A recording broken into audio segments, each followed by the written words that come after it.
try a little different project today. This is all the spare wood I had from when I changed the wood decking out on my trailer, and I usually save all this stuff for as much as I can for other projects. So what I'm going to do is I'm going to make a archery target backstop out of this.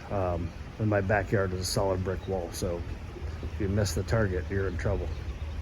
Anyway, so I'm going to attempt to turn some of the scrap wood into a backstop. So here's what we're going to start with.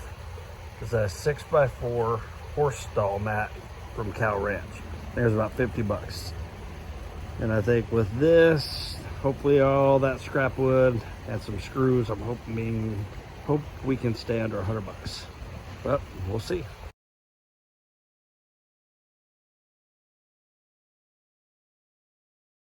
So we're going to start out on the legs for this archery target.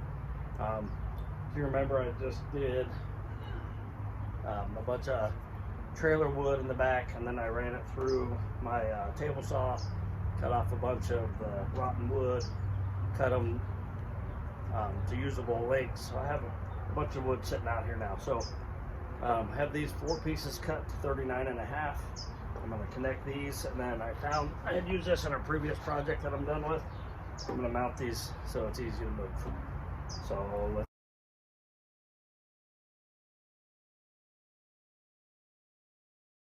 stall mat is 6 feet by 4 feet. We want to make the outer of this a little bit bigger than that because we don't want any force behind that mat. We want it to be able to flow freely so it takes away any of the inertia from the arrows. If you make it taut, it'll go through a lot faster. So anyway, I'm going to go ahead. We got our bottoms done here, and then these will go around the outsides of these. So it needs to be 6 feet. That thing's a little less than 6 feet. It's like 5'11". So I'm going to cut these at 6'6", and this one's going to be at 6'6". So now we got our base.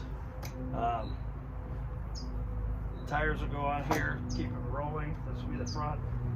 So it should be nice and strong for our base. Then we'll go up from here.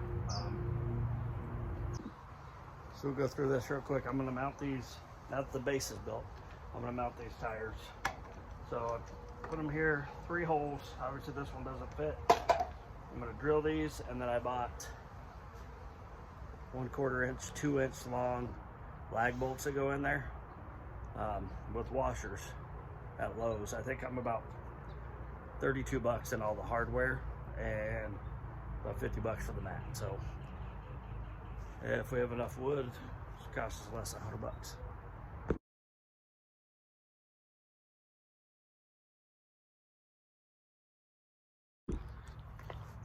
Okay, so I got all my pneumatic tires mounted on here. Like I said, I used these on our previous project. They were just sitting in the backyard.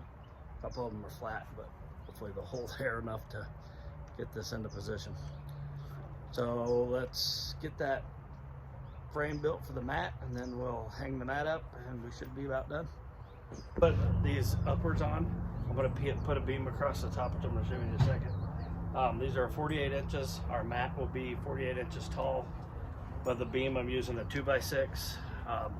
So I want it to go about 3 inches up, so it should hit about right at the bottom of this. So I put these 2 beams in, 48 inches, then I cut 2 notches in my beam. So they're gonna sit right over this, like just like that. And then we'll just cut this piece here, and this one will sit lined up here and give me something to nail to here. And then I'll use some lag bolts to put the mat onto here. So let's finish this up.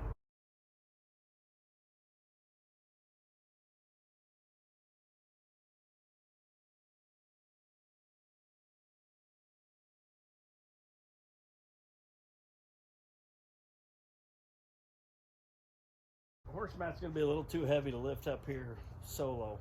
So I'm gonna tip this whole thing back and drag it across the top so I can drill my holes and get it put into place.